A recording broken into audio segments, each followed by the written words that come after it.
2021. Honorable Senators, I wish to report to Senate that pursuant to Standing Order 41.3, I have received the following message from the Speaker of National Assembly regarding the passage by the National Assembly of the Sacco Societies Amendment Bill, National Bill number 55 of 2021. Pursuant to the said standing order, I now report the message pursuant to the provisions of Standing Order 41.1 and 42 of the National Assembly Standing Orders. I hereby convey the following message from the National Assembly. Whereas the Sacco Society Amendment Bill, National Assembly Bill number 55 of 2021, was published via Kenya Gazette Supplement number 218 of 26 November 2021 as a bill concerning county government in terms of Article 110.4 of the Constitution seeking to amend the Sacco Society Act number 14 of 2008 to, among other things, provide for the usage of information communication technology in collecting and receiving statutory reports with a view to reducing the regulatory reporting burden on SACCOs and ensuring a faster, efficient, and accurate reporting, monitoring, and analysis of SACCO financial status at any time, being the cornerstone of risk-based supervision, RBS. And whereas the National Assembly considered and passed the said bill on Thursday, 17 February 2022 without amendments in the form attached hereto. Now, therefore, in accordance with the provision of Article 110.4 of the Constitution and Standing Order 41.1 and 142 of the National Assembly Standing Orders, I hereby convey the National Assembly's decision to the bill to the Senate for concurrence. Honorable Senators, pursuant to Standing Order 157, which requires that a bill originating in the National Assembly be preceded by the Senate in the same manner as a bill introduced in the Senate by way of first reading in accordance with the Standing Order 139, I will at the appropriate time during the sitting call upon the clerk to read the said bill a first time. Thank you.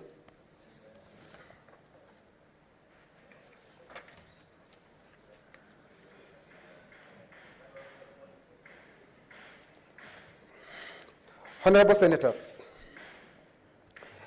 I wish to report to the Senate that pursuant to Standing Order 41.3, I have received the following message from the Speaker of National Assembly regarding the passage by the National Assembly of the Public Procurement and Asset Disposal Amendment Bill, National Assembly Bill number 32 of 2021.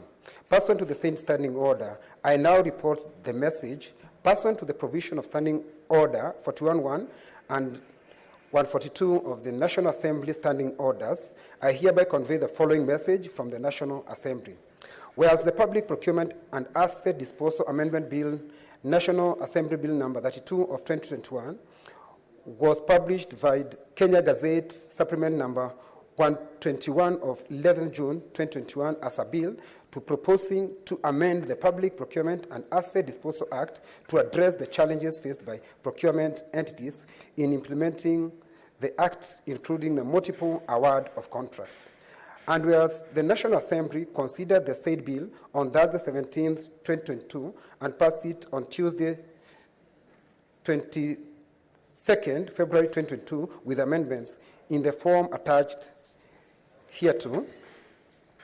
Now, therefore, in accordance with the provisions of Article 110.4 of the Constitution and Standing Order 41.1 and 142 of the National Assembly Standing Orders, I hereby convey the National Assembly's decision on the bill to the Senate. Honorable Senators, pursuant to Standing Order 157, which requires that a bill originating in the National Assembly be proceeded with by the Senate in the same manner as bill introduced in the Senate by way of first reading in accordance with the Standing Order 139.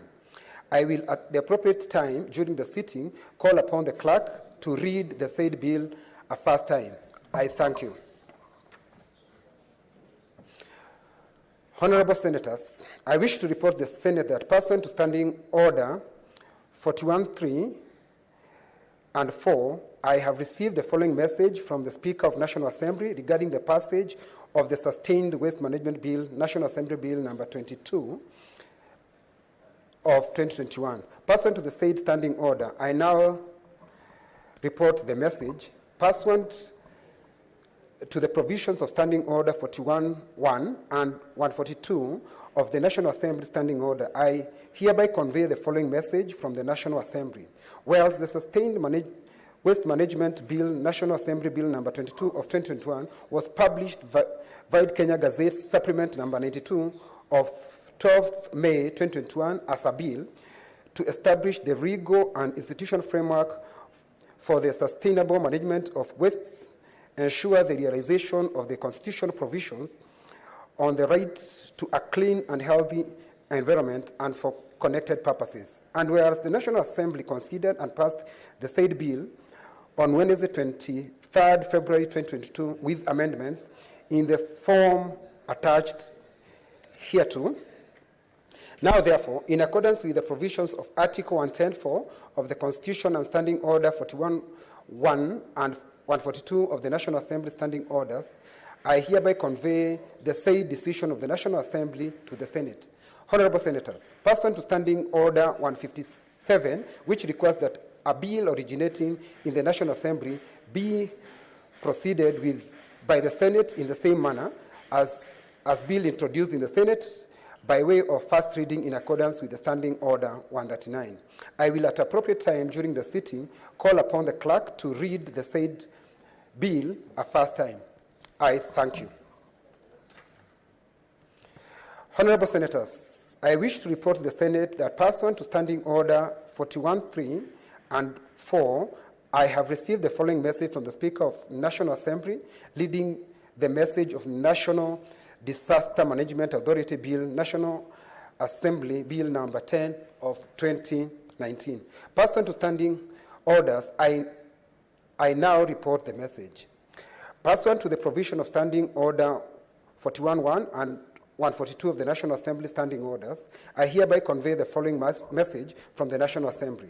Whereas the National Disaster Management Authority Bill, National Assembly Bill number 10 of 2019, was published via Kenya Gazette Supplement number 17 of 1st March 2019 as a bill concerning county government in terms of Article 110.4 of Constitution, seeking to establish a centralized system of responding to and managing disasters in the country through the establishment of National Disaster Management Authority, which is to be the main body dealing with the disaster management in the country with a view to ensuring better response to disasters and reduced impact of disaster. And whereas the National Assembly considered and passed the said bill on Wednesday, 16 February 2022 with amendments in the form attached hereto. Now, therefore, in accordance with the provisions of Article 110.4 of the Constitution and Standing Order 41.1 and 42 of the National Assembly Standing Orders, I hereby convey the National Assembly decision on the bill to the Senate for concurrence. Honorable Senators, Article 110.3 of the Constitution requires that before either House considers a bill, the Speaker of the National Assembly and Senate shall jointly resolve any question to whether it is a bill concerning counties and if it is, whether it is a special or an ordinary bill. This Constitution provision has not been met with respect to National Disaster Management Authority Bill, National Assembly Bill number 10 of 2019. As such, the bill ought to be aligned to Article 110.3 of the Constitution, following which the bill will be read a first time in the Senate. Honorable Senator, in view of the foregoing, the National Disaster Management Authority Bill, National Assembly Bill number 10 of 2019, as received from the National Assembly via the message dated Wednesday, 9th March 2022, will not be proceeded with in the Senate. I thank you.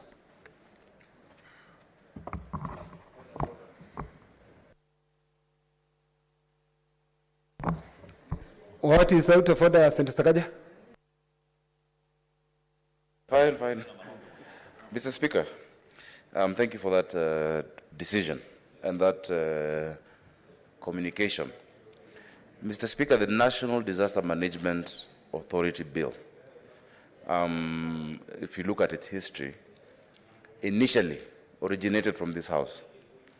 Mr. Speaker, this is a bill that was sponsored by myself and Senator Mutula Kilonzo Jr. jointly. In fact, it was a bill that came up after the Solai Dam tragedy, and where we realized there are certain gaps that need to be addressed when it comes to coordination of disasters between the national government and the county government. Mr. Speaker, after having passed, formulated this bill, it was discussed in this House, it was passed, and it was sent to the National Assembly. When they received it, Mr. Speaker, they refused to deal with it, and they plagiarized, such that they now sponsored another version of the same exact bill with the same exact provisions. In fact, initially, the CS of Interior wanted to sponsor our bill. We said we have a right to initiate it, and then I think they gave it to a private member who sponsored it. Mr. Speaker, what I wanted to ask, even without discussing the matters of concurrence, because this is one of those bills that the court ruled needed to be republished, which we republished, and we passed it again in this House, and it went to the National Assembly, is that before dealing with what they have sent, can we get a status of where it has reached in that House? And because we cannot then now start doing our bill again, which has been plagiarized, that even if you look at the publication date, is a much earlier bill. Mr. Speaker, I thank you for your firm decision that because of concurrence, we will not look at it, but this is a matter that, Mr. Speaker, I would request. Because, you know, we say an eye for an eye, we all lose our sight. Ultimately, Kenyans need this law. And I would ask that if you can, just convene a meeting between yourself and the Speaker of the National Assembly and the sponsors, so that we just agreed on a harmonized version. Our people are really suffering the lack of this bill. When a disaster happens, and I'll give you an example of the many that I have in Nairobi, Gikomba, the fires that are all over there in Mathare, the buildings collapsed. You come and you find all agencies talking at cross purposes, duplicating their work, and nobody does it. It is at a date that there was a job that anybody could do, but nobody did it because everybody thought that somebody would do it, and nobody ended up doing it. And that has led to loss of lives. So I would ask, even as you have said that it's stepped down waiting for concurrence, that you can converge us, because at this point, the point has been made. Even if it is us dealing with that one, let's have the law. But just kindly converge us, the sponsors of the original bill, myself and Senator Mutula, as well as Honorable Kimani Ichung'wah, the Speaker of the National Assembly and the Speaker of the Senate, for us to resolve this at the soonest time possible. But I thank you for that firm decision, Mr. Speaker. Thank you, Senator Sakaja. Senator Gertrude Msuruve.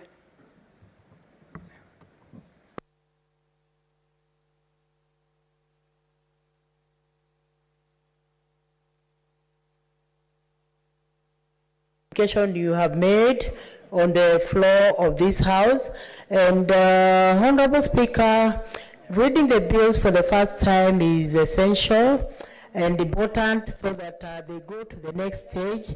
But there are some areas of concern, Honorable Speaker, and as much as you are seeking for concurrence from both houses, there are instances when bills go to the National Assembly and they take too long to be prosecuted, so that there are also concurrence goes on. And it is very important to realize that when bills go through concurrence and they are assented to, then they are able to correct a gap that is there, the challenges that are there. Like, for instance, the procurement bill, it will come in handily to correct the errors that are going on in county governments. So there's need also, Honorable Speaker, to also seek the indulgence, so that when it comes to bills, when they go to the National Assembly, they should be fast-tracked. And the issue of duplication of bills is of big concern, Honorable Speaker. I remember Senator Cheriot and Senator Mwaura brought a bill, developed a bill from this House, the PWD bill, and this bill actually is very important. But again, the National Assembly is coming up with the same bill, and the contents could probably be similar.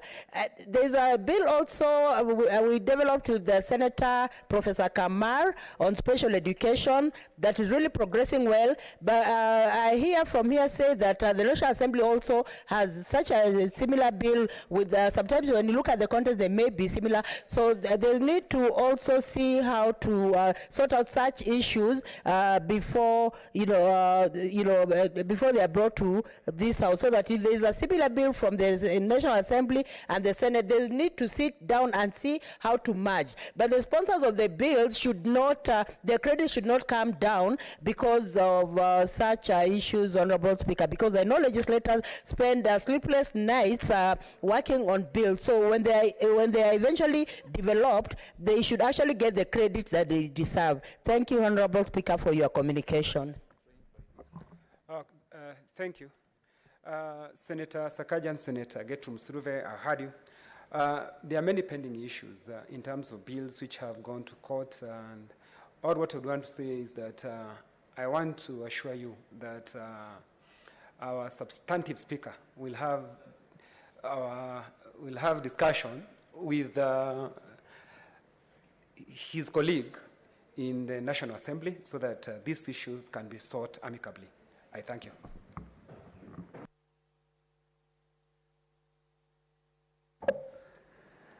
Order number 4, petitions. Order number 5, papers. Order number 6, notices of motion. Order number 7, statements.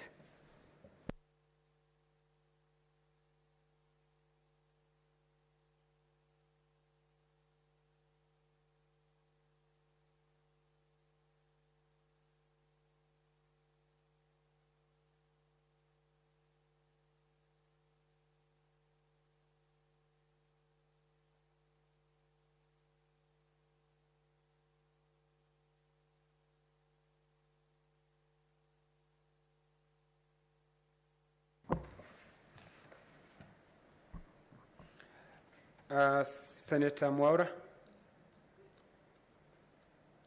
Statement by Senator Mwaura.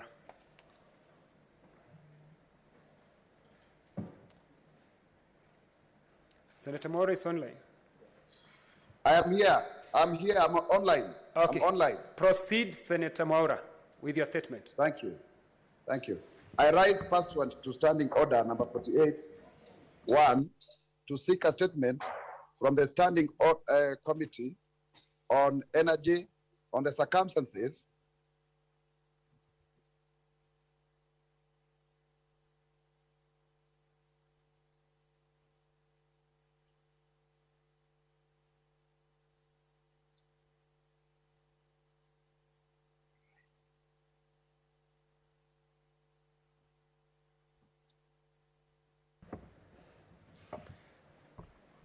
Senator Mwaura. We have lost Senator Mwaura. Okay. Then, as we try to sort out on Senator Mwaura, Majority Leader.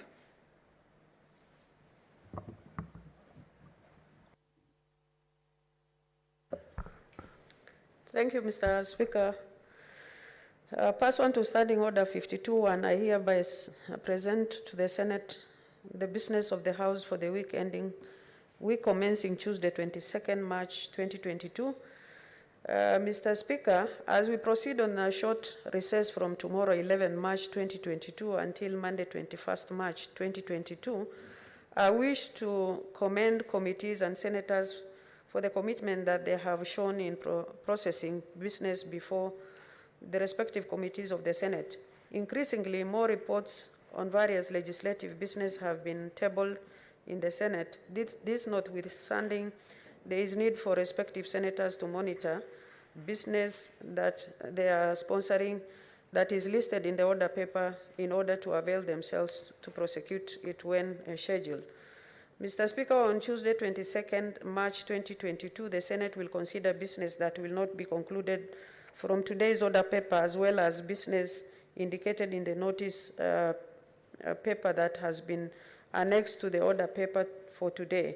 On Wednesday, 23rd March, and on Thursday, 24th March 2022, The Senate will consider business that will not be concluded on Tuesday and any other business scheduled by the Senate Business Committee, including petitions and statements. Currently, there are 16 bills due for the second reading stage. I urge respective committees to uphold the efficiency that they have demonstrated in considering bills, as we look forward to having many reports on these bills tabled when we resume from recess. Mr. Speaker, currently there are 11 bills due for committee of the whole stage. I take this opportunity to urge committee chairpersons and senators sponsoring the bills to avail themselves so that we can conclude on these bills. This is part of the legislative imprint that this August House will leave, and thus every effort must be made to ensure that we pass those bills in good time. In addition to this, there are 48 petitions that are yet to be concluded in the Senate, and 3 motions respective standing committees are encouraged to expedite consideration of the said petitions and to table reports pursuant to Standing Order 232-2, while the movers of the motions are urged to be in the House when the same is listed in the order paper. Mr. Speaker, sir, I thank you and hereby lay the statement on the table of the Senate.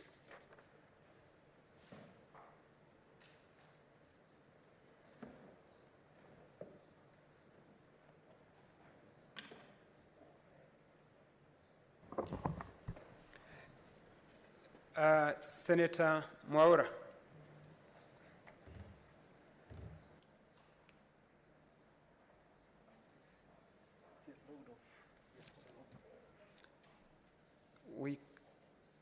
We don't have Senator Mwaura?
Order number 8, the Public Procurement and Asset Disposal Amendment Bill, National Assembly Bill number 32 of 2021, first reading.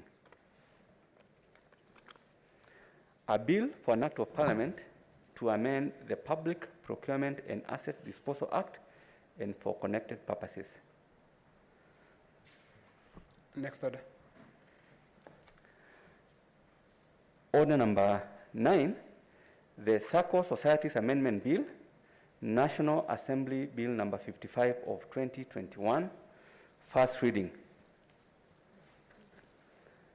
A bill for an act of parliament to amend the Sacco Societies Act 2008. Next order. Order number 10, the Sustainable Waste Management Bill, National Assembly Bill number 22 of 2021, first reading. A bill for an act of parliament to establish the legal and institutional framework for the sustainable management of waste, ensure the realization of the constitutional provision on the right to a clean and healthy environment, and for connected purposes.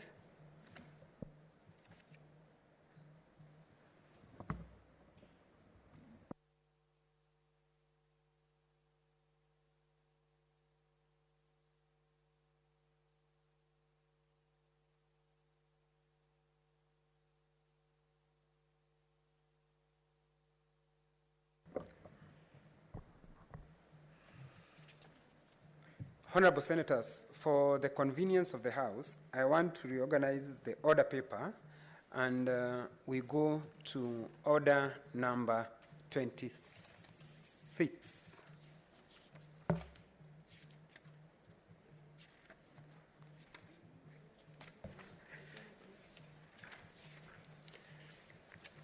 Order number 27, motion, fast-tracking cultural developments in counties.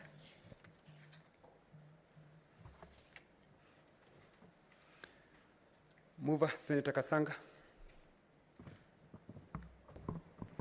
Thank you, Mr. Speaker.